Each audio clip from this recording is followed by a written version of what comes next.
day, ma'am. My name is Danica Amolat from BSHM 2A, and for today's video is I'm going to report about the chapter 4 of the organizational management, which is all about the types of organization. So we have here for the first slide, types of organization. So as a business is set up and develops, it follows a fixed form of internal structure. So the structure may be a simple or complex, but it can be generally be identified as belonging to certain well-defined forms. So there are several distinct types of organization which have developed during the growth of businesses, of which most common are the line type and the functional type and the line and staff type. We have here the line type. So the line type of business organization is an organization where there is a direct flow of authority from the top position to immediately subordinate levels. So the line type of organization is present in all organization types, since any organization has a series of authority gradations and forms a pyramidal arrangement of its members, and the line type is usually prevalent in small enterprises, and the advantage of this type are the fostering of quick making decision. So when we are going to say quick making of decision, mo ni siya ang dali ra ta maka-decide og unsay atong gipang plan. And also the elimination of back passing and the provision of excellent management training in direct operations. So we have here for the next slide, the line authority are vertical. So all in the same level of authority as in the case of foremen are independently of each other. So each is supreme in his own field and is responsible only to the man directly above him. So in an industrial plant, for example, there may be a machine shop, a paint shop, and each shop is under a foreman. So a foreman of one shop neither gives nor receive instruction from any other foreman, but each foreman receive his orders from the superintendent. So what the superintendent means? So superintendent means a person who manage. So we have here the next slide. The third one, which is line type, necessitates the highest grade of executive and requires worker to be efficient. So no other type of organization demands such as all-around knowledge and ability. As we stated, it presupposes total competence and at the top, and the foreman of one shop has complete charge of the shop and is directly held responsible for its operation. So he must understand how the work should be done. He should also know how to plan and lay out the work for the whole shop, and sees to it that necessary equipment is available and is in good condition, and he determines the proper methods, hires workers and instructs them. So he sees to it that they work steadily and accurately, adjust their wages and takers of an infinite number or details. So for the next slide, we have here the advantages of the line type. So the line type of organization has a certain advantage that arise from its structural relationship. So some of these advantages are the simplest expression of the fundamental of organization. And the different advantages are, first we have the directness. So directness, the member of the organization know to whom they are responsible and what exact function they are to perform. So each man knows definitely his place in the organization. So about aning directness, kay baw na ang mga membro sa ilahang responsibilities ug asa sila naka-assign ug kay baw na sad sila ug unsay angay nila nga buhaton. So we have here for the next slide, fixed responsibility. So The responsibility is not divided, and employees and supervisors at each level are subject to singleness of control. And each foreman or supervisor, for instance, has the full and direct control of his own men, and he alone is responsible for the result of their work to the superintendent. And passing the buck or trying to lay the blame for poor performance on others is therefore reduced if not eliminated. So for the next slide, we have here the third one, which is the discipline. So it can be seen that discipline is easily maintained and control is definite. So men, especially at the lower level of organization, seems to react more favorably to a single authority than to many authorities. And the directness and fixed responsibility of this type of organization naturally leads to stronger discipline. So for the fourth one, we have the simplicity. And simplicity, the line relationship is easy to define and the organization plan is simple. In an ideal line organization, there is a minimum of red tape because each executive is supposed to be competent in his particular sphere and level of authority. And when we're going to say simplicity, which means simple siya, di ba natin gitawag nga simplicity is beauty. So which means nga the more simple, matawag na nato siya og nice ang output or nice ang iyahang kagawasan. Kay lain mo gud pud tan-awon og murag over. So for the next slide is we have here the flexibility, the fifth one. So by reason of its simple structure, the line organization permits quick adjustments to changing situation. For instance, in the organizational setup, each executive has sole responsibility in his department and is in a position to take the needed action if anything comes up. And we have here the sixth one, um, development of all round executive at higher levels of authority. So this means nga the way mo develop ang mga executive, the more higher nga position ang ilahang ma-attain. So we have here the next slide. If naatay advantage, we also have the disadvantage of the line type. So first is it becomes difficult to secure executive supervisors and workers with an all-around knowledge and with the ability required. And executives and supervisors must know everything to handle and supervise the same, and in business operation in the modern world requires or evolve technical knowledge of various subject.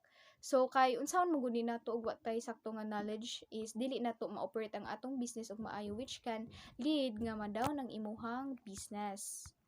So we have here the second one of the disadvantage, which is the specialization is not taken in advance. So each one in the organization has a variety of duties and responsibilities, and few men can do many things well, where an executive is expected to handle many jobs and subordinates, and he cannot pay specialized attention to highly technical or sensitive operations and methods there are many be inefficient and may remain as such. Much time is also lost in the performance of working, requiring special talents, hence, costs are up to be high. And for the third one, we have here in a company considerable size, the executive are apt to be overloaded with duties and responsibilities.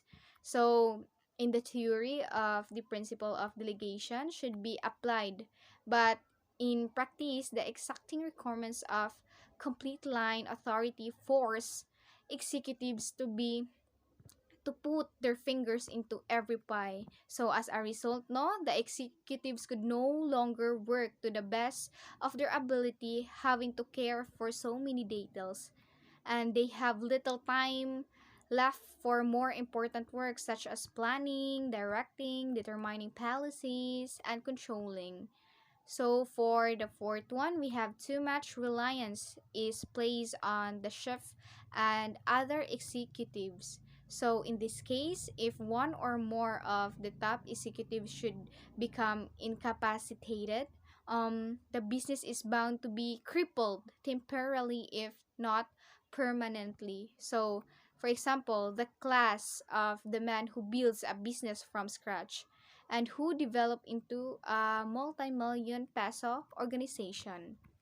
And for the fifth one, we have here the spirit of teamwork or working together towards a common goal or end is something lacking in a line organization. So within teamwork, we will be able to achieve our goals, no? So diri sa iyang disadvantage is lacking, which means kuwang og teamwork. So which can result nga ma-failed ang imuhang mga plans or ang imuhang mga goals. So for the next slide, we have here the functional type of organization. So this type of organization is radically different from the line type and evolve as an answer to the problems and disadvantages inherent in the line type of organization. So the father of scientific management named Frederick W. Taylor and observe that it becomes impossible to find the Superman who can know all there is to know about a business and who can satisfactorily meet all the requirements of a line executive position. And Taylor advocate the functional type of organization and work out a basic organization for the management of a shop. So we have here for the next slide. And in a functional organization, the tasks of management or supervision are divided according to functions. So the workmen answer to specialist supervisors for each particular task they perform, and those the same workmen would be under the speed boss when it becomes to the proper tools to be used and the speeds at which machine shall operate and feeding of materials into the production process. But he would be under the gang boss when preparing his work prior to setting it up into the machine. So we have here the next slide. So among the characteristic of this type of organization are, first we have experts or men trained for a particular kind of a work are employed instead of all around men. So those expert or trained men are, for instance, the chemists, the engineer show in the organization, and they supervise workers only in the tasks where they are expert. And for the second one, in the strict functional type, we have the full application of the principle of division of labor, both mental and manual. So from this division of labor, we derived the advantage of increased dexterity on the part of each individual in the organization as well as of accurate knowledge of manpower requirements. And for the third one, the direct flow of authority from the head of the organization down to the workers is done away with or eliminated. So we also have here the advantages of the functional type.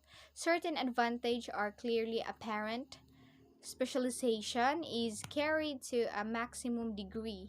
So this tends to separate the manual and mental function as much as possible. And the advantage of the principle of specialization earlier referred to are applied.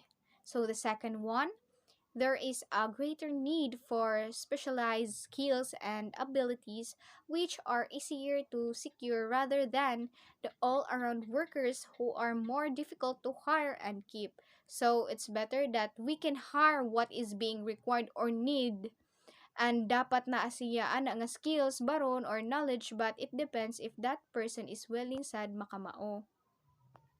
And for the third one, we have here the needed supervisors in action to being more readily secured are trained for their specialized tasks with relatively little difficulty and those promoting flexibility in the organization.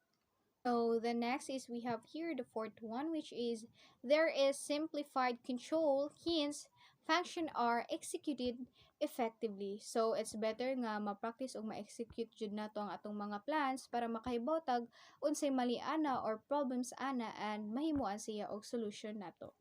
And for the fifth one, supervision or control or function is distributed to specialists who have the full knowledge of their own line of specialization. So it's very important no to supervise or ma-monitor jud nato ang atong business to avoid nga ma-business ato ang business is ma-fail.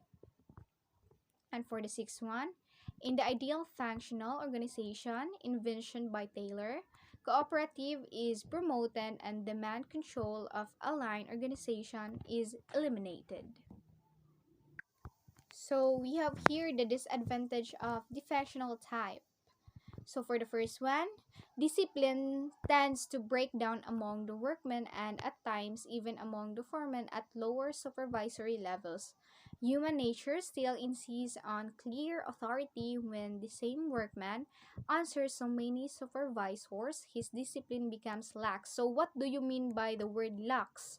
So the word lax means um not sufficient, strict, severe, or careful. And for the second one, when discipline is weak, moral is likely to be low. So, ambot pasabot ani kung ang pagdisiplina is weak, the moral is also low. Like when we say moral, confidence, like ang imong confidence sad, mahimong ubos or low if you are not being disciplined. So we have here for the next slide, the third one.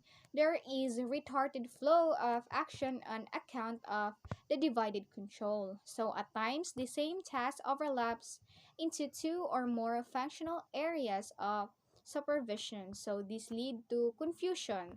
So if the action on the account is being retarded, so retarded means less advanced, that this may result of a confusion or katingalahan.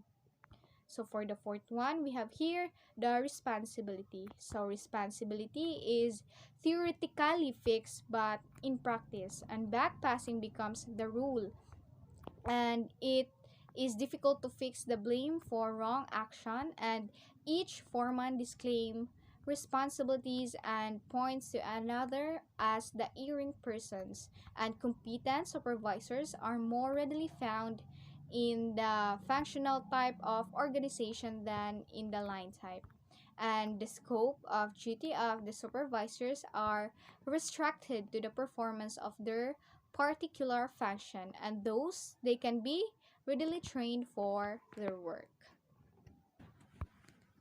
So we have here the next slide, which is the line and the staff type. So as the name indicates, the line and the staff type of organization is the combination of the best features of both the line and the functional types, and it is considered as having the advantages of both and with the disadvantages of each removed or eliminated. So the line organization continues to be the basic framework of the organizational structure, and authority, the organization remains mostly line, and the principle earlier referred to directness, responsibility, discipline, etc., and continue to be applied. However, with the addition of staff, the principles are modified to allow of exceptions. So we have here the next slide. So according to Professor Arthur G. Anderson of the University of Linnaeus, there are two departmental organization in the line and the staff type. So first, in the line, departmental organization is for doing the actual manufacturing or whatever types of business and the company is engaged in, and this group exercise the faculty of the leadership in getting things done. And the second one is the supplementary staff organization acting in an advisory capacity. And this second group provides information as to a and means that this group first made up of primary of thinkers and like specialists, engineers, and executive skills and method and procedure who possess expert intelligence and skill in varied problem. So furthermore, this group is concerned with making analysis and doing research and investigation also. Next slide is we have here the line and staff concept. So as an improvement over both the line and the functional types offer certain advantage. So first, we have here greater flexibility. So flexibility was mentioned as an advantage of the line organization, and with the addition of staff, flexibility is increased. New activities and needed function be entered into without disturbing the basic line structure. And the second one we have here the greatest or greater strength. The line departments get the benefits of well-studied advice from experts in a particular field, and line officers are enabled to act within certainty and therefore arrive at strong decision. And for the third one, we have here the specialization, and the advantages of the specialization are applied without falling into the difficulties of the functional organization. And for the fourth one, we have here the executive training. So, a line executive who studied carefully the advice given by staff specialist becomes more qualified executive, and he does not lose the essence of command and supervision as a functional supervision, but he gains a broader perspective than the pure line executive. So we have here the next slide, which is the committee idea in organization. So in order to facilitate a cooperative relationship within large enterprise, many companies now add a network of committee to the line and staff organization. So committees are formed for the performance of special duties, such as committees may either be permanent, sometimes referred to as standing committees, or may be organized to serve temporary function only and referred to as special committees. So for the next slide, we have here the function of committees. So first, to get the members to work as a team, and men on the same level of authority are often jealous, and the feeling of being taken advantage of somehow comes up, but by placing these men in a committee, giving them a common problem to work on, and by getting them to know one other side better, and teamwork and coordination are enhanced. And for the second one, we have here to recognize executive ability and enable training for those who later will comprise top management. So by placing promising young men who are less experienced in business on the committee, their executive abilities are broadened and sharpened. And for the third one, we have here to enable the pulling together of executive abilities and experiences, or the bringing together of some of the best brain of the company. So a company, for instance, may form a general advisory committee or composed of president or general manager, chairman, etc. And for the fourth one, to secure the unity of action upon which success in any enterprise depends. So properly utilize a committee is an effective tool of management. So for the next slide is we have here the following are a few suggestions as to some points to be considered. So first one, we have size. Committee should have sufficient number of members to provide through discussion, but they should not be so large as to be unwieldy. So the second one is selection of members. So members should be chosen from among those in the organization who are directly affected and most interested in the branch of the business to be considered by the particular committee. So for the third one, frequency and duration of conference. So conferences should be held at intervals frequent enough to get result of practical value. On the other hand, it must be exercised that the conferences are not held too often and that they are not of too long duration, consuming too much time of the members. And for the fourth one, advance notice to committee members of work to be considered. So this will facilitate the work of the committee as the member needs to study the problem and to have suggestions at the time of the meeting. And for the fifth one, the work of the committee is advisory. So this recommendation or the committees generally receive favorable actions by those in authority. So occasionally, committee may be formed with power to act. So for example, the executive committee of the board of directors may have power to take action on certain questions in the absence of the full board. But as a rule, the work of the committee is advisory and receives favorable acceptance because of its worth and value. So that ends with my reporting, ma'am. So again, this is Danica Amolat from BSHM 2A, and thank you and God bless you always.